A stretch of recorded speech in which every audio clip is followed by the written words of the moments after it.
نوجوان جب کوئی ہو جاتا ہے تو اس کی سوچیں جوان ہو جاتی ہیں. نوجوانوں سے معذرت کے ساتھ نبی پاک علیہ السلام نے نوجوانوں کی حکومت سے پناہ مانگی. نوجوانوں کی حکومت سے پناہ مانگی ہے، اس لیے کہ نوجوان بڑی جلدی پیار بھی کرتا ہے اور بڑی جلدی نفرت بھی کرتا ہے. سوچیں مضبوط نہیں ہوتی. نوجوان آدمی، جوان آدمی، بکھری ہوئی سوچیں ہوتی ہیں. میرے رسول کریم صلی اللہ علیہ وسلم نوجوانوں سے ان کے مزاج کے مطابق ڈیل کرتے تھے، ان کی طبیعت کے مطابق ان کی ذہن سازی کرتے تھے.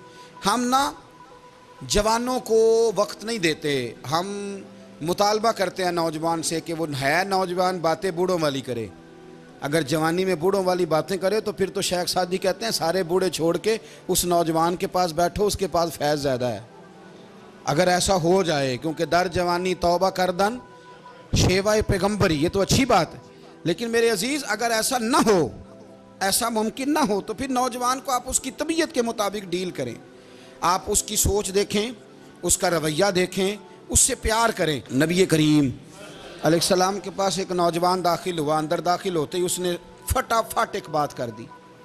کہنے لگا یا رسول اللہ مجھے زنا کی اجازت دے دیں. میرے جذبات بہت بھٹک گئے، میں روک نہیں سکتا.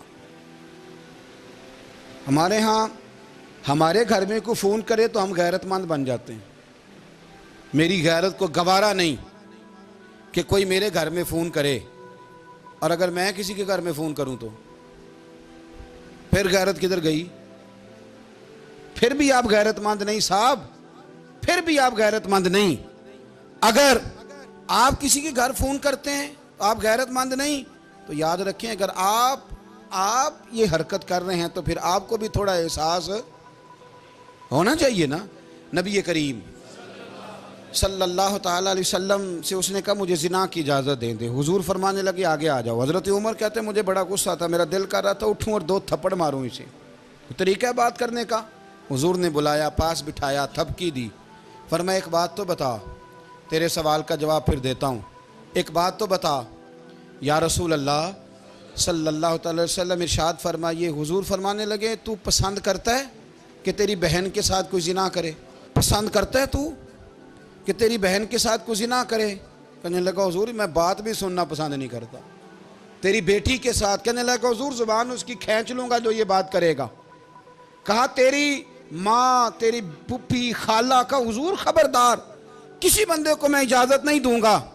تو رسول کریم فرمانے لگے جس سے تو زنا کی اجازت مانگ رہا ہے وہ بھی تو کسی کی بہن ہے نا، وہ بھی تو کسی کی بیٹی ہے. جو غیرت، جو حمیت تجھے اپنے گھر کے بارے میں آتی ہے وہ دوسرے کے بارے میں کیوں نہیں آتی؟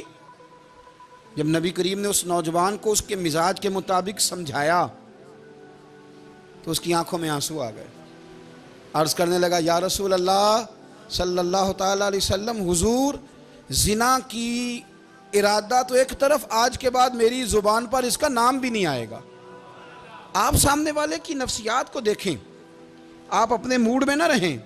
مجھے بڑی اچھی طرح یاد ہے ایک دفعہ نا مسجد میں ایک بچے نے نا آدھی بازوؤں کی شرٹ پہن کے نماز پڑھی. ایک بابا جی نے ان کو نا منع کیا، کہنے پورا کپڑے پا کے آیا کر، پتہ نہیں تمہیں؟ وہ کہنے لگا، بچہ کہنے لگا نماز ہو جاتی ہے، بازو آپ فولڈ کر کے ایسے کر کے، بڑے بازوؤں فولڈ کر کے پڑھیں گے تو کراہت ہے، لیکن ویسے بھی آدھے بازوؤں والی شرٹ میں نماز ہو جاتی ہے. لیکن اچھا عمل نہیں، اچھا یہی ہے کہ آپ کے بازو پورے ہوں. تو بزرگ ان سے کہنے پورے کپڑے پہنو. کہنے لگا بھئی ہو جاتی ہے نماز، میں بھی تھا. تو مجھے انہوں نے کہا جی حضرت صاحب بات سننا. میں نے کہا جی حکم. کہنے لگے ان کپڑوں میں نماز ہو جاتی ہے؟ میں نے کہا جی ہو جاتی ہے. کہتے لگتا ہے منڈا چودھریاں دا ہے، منڈا لگتا ہے چودھریاں دا ہے. فٹافٹ اسی وقت انہی پیروں پہ میں کہا جی ہے واقعی چودھریاں دا بچہ. لیکن مسئلہ یہ ہے کہ دین چودھری کے لیے بھی وہی ہے اور غریب کے لیے بھی. تو آپ اس بچے بیچارے کو اندر آنے تو دیں، اس کو مسجد میں داخل ہونے دیں، انشاءاللہ کپڑے بھی ٹھیک پہن کے آ ہی جائے گا. لیکن ہم نے تو ذہن بنا لیا ہے کہ ہم نے اپنی مرضی کے مطابق لوگوں کو قابو کرنا ہے. ہم لوگوں کی ذہن کے مطابق اترنے کو تیار نہیں، بس سارے میرے مطابق چلیں. یہ تو بات کو پیشوا کرے گا، مقتدا کرے گا، وہ بھی سمجھائے گا. رسول کریم علیہ الصلاۃ والسلام لوگوں کو جبرن نہیں جھکاتے تھے، حضور دلائل دیتے تھے. نوجوان بچوں کو موقع دیں، انہیں سمجھائیں، انہیں قائل کریں ان سے پیار کریں، ان کی نفسیات کو سمجھیں، اس کے مطابق ان کے ساتھ آپ ڈیل کریں، پھر آگے بڑھیں۔ عورتوں کے بارے میں میرے نبی کریم علیہ السلام نے بڑی نصیحت فرمائی ہے۔ محبوب کریم فرمانے لگے عورت ٹیڑھی پسلی سے پیدا کی گئی ہے، سیدھا کرنا چاہو گے ٹوٹ جائے گی، یہ جیسی ہے اس کے ساتھ ویسے ہی گزارا کرو، اس کی نفسیات کو سمجھ جاؤ۔ عورت تھوڑا سا چاہتی ہے کہ وہ کھانا پکائے تو اس کی تعریف کر دی جائے، تو بھئی کھڑی ہے صبح سے باورچی خانے میں، 2 لفظ بولنے میں کوئی حرج ہے؟ اور اگر کبھی نمک زیادہ ہو بھی جائے تو کیا خیال ہے، بیوی جان بوجھ کے زیادہ ڈالتی ہے؟ اس کا شوق ہے کہ اس کی انسلٹ ہو؟ ہمارا رویہ اتنا سخت ہوتا ہے، بعض اوقات اتنا تکلیف دہ ہوتا ہے کہ اس سے جذبات کو ٹھیس پہنچتی ہے، مزاج میں خرابی آتی ہے۔ تھوڑی تعریف دیکھیں، عورت چاہتی ہے تھوڑا سا کہ میرے خاندان والے، میرے سسرال والے میری تھوڑی عزت کریں، تو وہ اگر سارا کچھ چھوڑ چھاڑ کے آ گئی ہے تو جس طرح ہم اپنی بیٹی کے لیے ذہن رکھتے ہیں عزت کا، اگر تھوڑا اس کے لیے بھی بنا لیں گے تو میرا خیال ہے کوئی حرج والی بات۔ ہم نا لوگوں کا خیال رکھنے کی بجائے لوگوں کو چڑھاتے ہیں۔ ناراض تو نہیں ہو جائیں گے آپ؟ نہیں، رہن دینے لگتا ہے تو سا ہو جانا ہے بھائی، چڑھاتے ہیں لوگ۔ کسی نے کہہ دیا نا کہ یہ میرے گھر نہ آئے آج کے بعد، باپ نے بیٹے کو کہہ دیا یہ تیرے رشتہ دار نہ آئے، وہ کہتا ہے تو سویرے ضرور آئیں، ویکھاں گا تینوں کڑا ڈکدا ہے، آنا صبح۔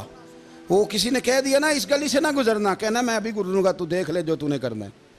ہم لوگوں کی نفسیات کے بلکہ پتہ چل جائے نا فلانے کو فلاں چیز بری لگتی ہے، اس کو لوگ زبردستی کرتے ہیں، چڑھاتے ہیں، نفرتیں پیدا کرتے ہیں، اس کے اندر غرور لاتے ہیں، مزاج کے اندر چڑچڑاپن پیدا کرتے ہیں۔ یہ کام نہ کریں۔ آپ اپنے لیے کیا گراؤنڈ بنا رہے ہیں کہ لوگ آپ سے نفرت کریں، لوگ تکلیف دیں آپ کو؟ یہ نوجوان بچے کسی نے ہارن دے دیا گاڑی کا تو آپ اس نے گاڑی پیچھے کرنی نہیں، وہ ماں بدولت کو ہارن بجا دیا ہے۔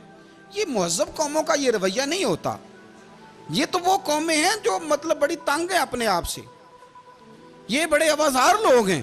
ٹھنڈے رہیں، میٹھے رہیں، پیار کریں، دوسروں کے جذبات کا احساس کریں۔ نبی کریم صلی اللہ تعالیٰ علیہ وسلم نے ایک دن حضرت عائشہ صدیقہ سے کہا عائشہ تیرے ساتھ ایک بات نہ کروں، حضور کریں؟ فرمایا جب تو ناراض ہوتی ہے تب بھی مجھے پتہ چل جاتا ہے، اور جب تو راضی ہوتی ہے تب بھی مجھے خبر ہو جاتی ہے۔ اتنا دھیان رکھتے ہیں خاوند گھر میں کہ اب اس کی پوزیشن کیا ہے اور اب یہ کیا سوچتی ہے اور کس بات پہ اس کو جو ہے وہ ناراضگی ہوتی ہے۔ مجھے جب تو راضی ہوتی ہے تب بھی پتہ ہوتا ہے، ناراض تو حضرت عائشہ کہتی ہے نہیں نہیں حضور ایسی تو بات ہی کوئی نہیں، آپ بتائیں۔ تو حضور فرمانے لگے جب میں کسی اور زوجہ کے پاس تھوڑا وقت گزار لیتا ہوں زیادہ اور جب میں آتا ہوں تو ناراض ہوتی ہے۔ یا رسول اللہ آپ کو کیسے پتا؟ فرمایا بتاؤں؟ حضور بتائیں۔ فرمایا اس وقت جب تو قسم اٹھاتی ہے تو کہتی ہے لا و رب ابراہیم، مجھے ابراہیم کے رب کی قسم، اور جب تو مجھ سے راضی ہوتی ہے تو کہتی ہے لا و رب محمد، مجھے محمد کے رب کی قسم۔ تو پھر حضرت ابراہیم کا نام لے لے کے حضرت عائشہ کہنے لگی محبوبہ قربان جاؤں، بات بالکل ٹھیک ہے، ایسے ہی ہے یا رسول اللہ، بالکل ایسے ہی ہے۔ جب تھوڑی خفگی ہوتی ہے تو میں یہ کام، تو حضور تو لوگوں کے مزاج کا خیال کرتے تھے، نبی کریم کو تو پتہ ہوتا تھا، لیکن ماں بدولت کہتے ہیں سارے میری مرضی کے مطابق چلیں۔ ہاں میں نے زندگی میں یہ تجربہ بھی کیا ہے کہ آپ لوگوں کا خیال رکھنے لگ جاتے ہیں تو لوگ خراب بھی ہو جاتے ہیں، اس میں کوئی شک نہیں۔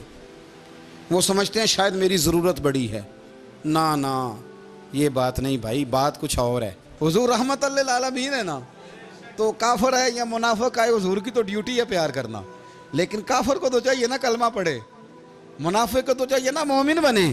او بھائی میں نے کہا وہ بزرگ ہیں، ان کی ذمہ داری ہی پیار کرنا ہے، وہ جو بھی جائے گا اس سے۔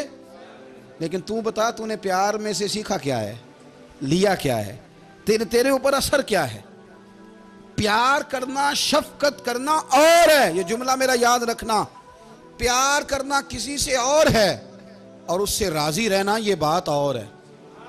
کسی پر شفقت کرنا اور ہے اور اس بندے سے راضی رہنا، یہ آپ دیکھیں کہ وہ راضی ہے آپ سے کہ نہیں، کہ خالی پیار ہے، خالی شفقت ہے۔ شفقت تو مجبوری ہے، کرنی ہے۔ تو میرے عزیز یاد رکھیں نبی کریم تھوڑا تھوڑا خیال کرتے، دیکھتے بندہ اس کے مزاج کے مطابق، دیہاتی آتا تو حضور اس کا بھی خیال کرتے۔ حضرت ظاہر دیہاتی تھے، وہ آتے تھے ترکاریاں لے کے گاؤں سے، نبی کریم صلی اللہ علیہ وسلم پیار کرتے تھے، وہ کئی دفعہ عجیب و غریب باتیں بھی کرتے تھے، حضور محبت سے پیش آتے تھے۔